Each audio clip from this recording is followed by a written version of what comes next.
Before I talk about anything at all, I'm going to be asking you a very basic question.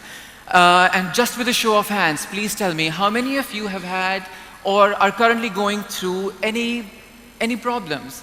Raise your hands. Any problems at all of any magnitude? Be honest, anyone who's facing any problems.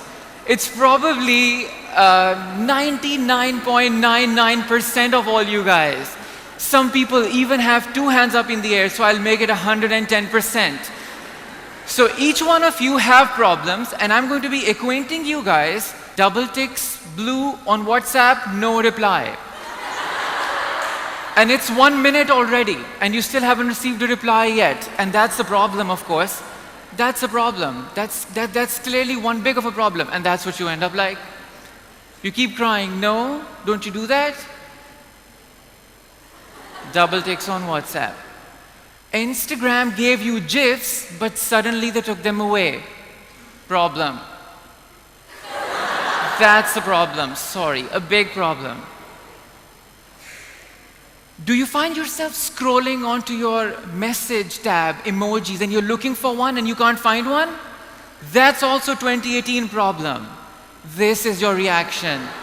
Oh God, trouble at its best.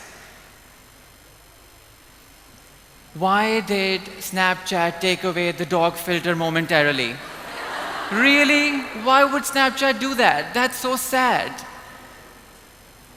You have already direct messaged your crush on Instagram with no reply, and it's 60 seconds already.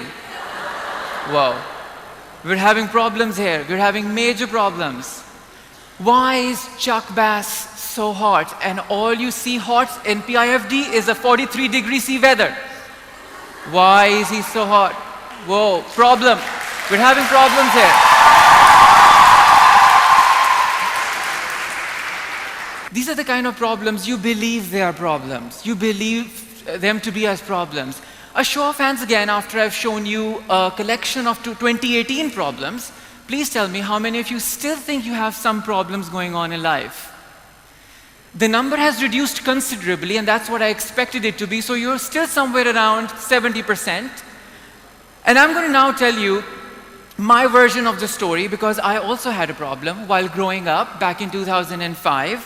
When I was mid-teenage, I was going through breakups for starters, career crisis, what am I going to be? My father wanted me to become a medical doctor, and instead I became a doctoral doctor, a PhD doctor. But my father wanted me to become a medical doctor, and I said, no, I can't really do that. If I become a medical doctor, what am I going to do when I'm going to be post-35? Am I still going to be earning money, or am I still going to be studying? So against his wishes, I chose a different set of career path, and I'll tell you the most interesting career path I wanted to pursue: fashion design. Back in the day, your school was supposed to be, back in the day, your school was named as PSFD. I'm talking about 2006, and I got admitted in PSFD. I came back home and I said, Dad, it's a proud moment for me. I just got admission in PSFD, and he was like, okay, you want to become a tailor. I get that. I'm sure you must have heard that before as well, but then I said, wow, enough said, change of plans. I went to Lahore School of Economics, and I got the admission there, and I was very excited once again in my life, and I said, Dad, I got admission in Lahore School of Economics. He said, oh, that's the school where my best friend's son goes to. Wow, achievement. Whoa, Saad, achievement. Like, since when a school that your best friend's son goes to is actually a bad idea? So amidst all this career crisis and relationship mess and the growing up early teenage years, I found myself into a roadblock, the biggest roadblock of my life, and I was 19 back then. So one fine day, our entire world just toppled over, all of it. I couldn't even explain it in words what happened, but a sudden demise of my father back in 2007. And I was like, okay, I'm 19, and this has happened. He was perfectly fine like a second ago, and he's not there right now. And I'm guaranteeing you guys, you don't understand the importance of the things that you currently have because you haven't really lost them. And once you do that, I suddenly realized that there is no shelter on top, which is financial, which is emotional, and with fathers, it's also physical. And back in the day when I only enjoyed spending money of my father, to a time, to an instant in 1 second, in one moment, where I had to figure out how am I going to pay my utility bills. Not forgetting the social pressure and the social dilemma of being a son. You have to run the family, irrespective of what the circumstances are. You have to manage. You have to be strong. You don't have to cry, even if it's your father's demise. All you have to do is make sure that you have an agenda in mind and making sure that even if there are older siblings, but they are females, so you gotta still bring dollar amount at home. And that's, and of course, when there are other people around you who are also emotionally supporting you, I figured out that they were only supporting me emotionally, right? So people around me had my career plan. They wanted me to understand what do I want to do career-wise, professionally. They also had a career path so as to what should I study or not study. They also had an opinion about who should I meet and who should I not meet. However, I was understanding at that particular time, they were just chit-chatting and I was listening to them. I was blocking most of the information because of my emotional disaster I was. So I thought that if they're giving me career advice, why are they not giving me dollar amount right now, knowing that my family needs it? And that's the time I realized, that was the beginning of the time I realized, that nobody's going to give me dollar amount. No, honey, no. Nobody's going to give you that. Of course, no. And of course, I'm not a girl and I don't have a rich boyfriend as well. So sorry, kudos. No, not getting there, not getting anywhere near that. So I thought to myself that these people are going to just keep talking. They're going to keep giving me their social advice and recommendations so as to how should I behave and how should I act, especially when my father is not around. And all of a sudden I realized that I'm in a different world altogether. All of a sudden, maturity came to me way too early in time and totally when I was unprepared. So I thought to myself, what kind of alternatives do I have in life? Now I'm going to tell you another story because my story has 4 parts. So I thought to myself that and I went to my office. Second day of my father's death, I was in his office, in his chair. And there were no direct descendants of my father's business. So I sat in that chair and there were 60 people standing outside the office cabin and they said, oh, we are fired. Business is closed. He's 19 years old. He's not going to do anything about it. We're totally jobless in a blink of an eye. And I thought to myself that I have alternatives. And my alternatives were, can I continue education?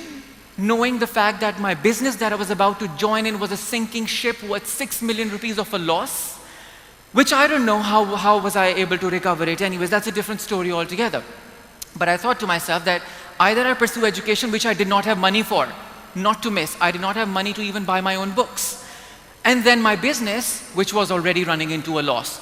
And my father, who was the protective shield, didn't make us realize that the business was into a loss, and I didn't know about it.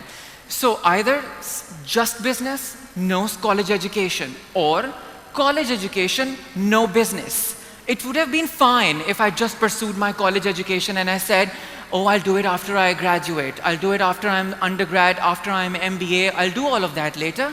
But I thought to myself that if I actually, and please understand that when life takes something away from you, try to take charge instantly. So I had to parent myself. I had to become my own parent. I remember using a soft board in my father's office and I made columns. I said, these are the pros and cons of option 1, option 2, option 3. So I was just taking down things that are not feasible, taking down things that are feasible. And eventually I decided, and I was just this close to making a wrong decision. I said, I think that I can make a revival of this business, so I leave education. Or there was a third option. I should rely on my blood relatives who were going to give us money for utility bills and rentals and food and groceries and education. But I went to my rector, Lahore School of Economics, and I said, sir, I want to leave and my GPA back then was 4. He said, how about you listen to me? I was like, what do you have to say? He said, do not leave education, go to your business at the same time, don't pay anything to Lahore School of Economics for 1 semester, and then see if you can do both. After a semester, I still had 4 GPA, and I thought that, oh yeah, I just pulled both off. Yeah? Although I was still going through a social crisis where my friends were like, you don't give us time, you don't stay in Lahore School with us for a longer period of time, you don't attend our social events and birthdays and cricket matches, you don't do any such thing. But now they understand, now when they see me. So I had to realize, what kind of options do I have? Do I actually do everything all at once? Knowing that I had to be a student, that was one job description of mine. I had to be a manager of a sinking ship of a business, and then C, I had to also take care of my family, all of a sudden. So I did decide to do all of them, because suddenly I realized that it was kind of working out for me. Although I was struggling and I was a social disaster, but later, with time, people got accustomed to the idea that he's going to get better. I was bullied. I was bullied like you guys. I used to use a bicycle. I used to work in KFC Jail Road, by the way, for 5,500. Used to do 3 jobs a day back in 2007. And I used to use bicycle, and people used to say, oh my God, you know what car do you have at home? And I used to be quiet. They was like, ha ha ha, look at him, he doesn't even have a car at home. One of the people who used to make fun of me eventually is now under my payroll at 9 Lines. World has mysterious ways of turning things around. World turns it around in such a way that you are going to be gracious to all God Mighty, and you're going to be like, what did I just do right? Right? So all of the people who were against it suddenly started to see a change in me, both career-wise and on a personal level as well. And I started to become better and better and better. And yet I was doing all of that at once. Given the fact that I already, as a student in my undergrad 3rd year, I worked with Procter & Gamble as an employee for 8 months. Then I realized corporate is not my job. I don't like it. I have my business back home. Business was still there. It's still there right now. It's based on printing and publishing. And I said, and then I got my scholarship accepted for Cardiff University. It's one of the #1 universities in the UK for my MBA program, which was in marketing and strategy making. Again, I did my MBA. It was a rigorous program, 6 days a week for 1.5 years. I again came back to Boston, started my PhD in brand management. And then, up until now, 7 years of teaching at the School of Economics as a permanent faculty member. And multiple other things where I'm also a member of the Indus Entrepreneurs, where we mentor young entrepreneurs and we tell them to do this and not to do that, to do this and not to do that. Up until now, I was just being faced with a lot of obstacles which were social, and I blocked them. I completely blocked them. Please remember, anytime you walk into a room, people will have to say something about you or the other. How do you look like? What are you wearing? Is your makeup all right? Are you wearing the same clothes as you wore last night? Is your hygiene all right? How fat are you? How thin are you? How fair are you? And I can guarantee you guys did that with every speaker who was walking down the aisle right now. In the past 5 years, having to travel from 0 international travels to more than 36 countries in the world, being lived in UK for 2 years, being part of Harvard faculty, and a guest speaker session there, and learning from St. Gallen and universities abroad, the reset is what you're going to enjoy the most. That's where you're going to be fine. Please understand, it's all within you. You have ideas. It's not the lack of ideas. It's when are you going to actually think upon implementing those ideas? You do have them. You're smart. You're getting premium education at the TEDxPIFD. Do you actually feel ready that you are smart enough to implement those ideas? Or no? Please understand. And these are probably the last 2 things I want to say. Don't ever try to be someone. Don't ever try to be a fine version of someone. Be the fine version of you. You must have heard this from a lot of people. But gelling my own personal example from the last decade till date, this is what I've learned. If I ever had tried to be someone, I would have never been in front of you right now talking to you after 10 years and being someone who could have been a part of your institution in 2006 but not anymore, was never a part of your institution. It brings me back to the stage where I'm thinking, what did I set out to do and what have I actually become? It's a timeline, and it's a continuous timeline. Some people say you achieved so much. I say no, I'm learning so much. That's a perpetual process. Don't be too high in your head and say, oh, I'm a graduate. Give me 5-figure salary. No, this is not the post that I want you to work at. Do your due diligence. Make sure you are actually in the research phase first. That is where you have to be. That is where you have to achieve. Popular research shows, by the way, it shows, and it's still not published. It's a global research being conducted in 32 countries. single-parent households, irrespective of the consequence of the loss of parents, the result is two. The result are two. One, they become addicts to drugs, or they are highly likely to succeed. In my case, it was an aggressive example which changed my life. And the gentleman who involved himself into an accident, it was an aggressive example that changed the life. In your case, you're saying, we're here and learn. Not a problem. Everybody has to learn. See, you don't have to jump from United Pakistan to realize that you're going to die. You know, somebody did that for you. Somebody did a favor to you. Jump from United Pakistan was no more. So you don't have to do that. So we have done the dirty job for you. And we're talking to you guys over here after 10 years of constant hard work, and it pays off if you're doing it right, by the way, if you're doing it right. Resetting is not difficult. Ctl+Alt+Delete, reset. The process is not difficult. It is simple. Mind you, it is not easy. I'm not saying it's not simple. I'm not saying it's impossible. I'm just saying it's not easy. And it's going to be perpetual. Don't wake up one day and say, oh, I don't have a job.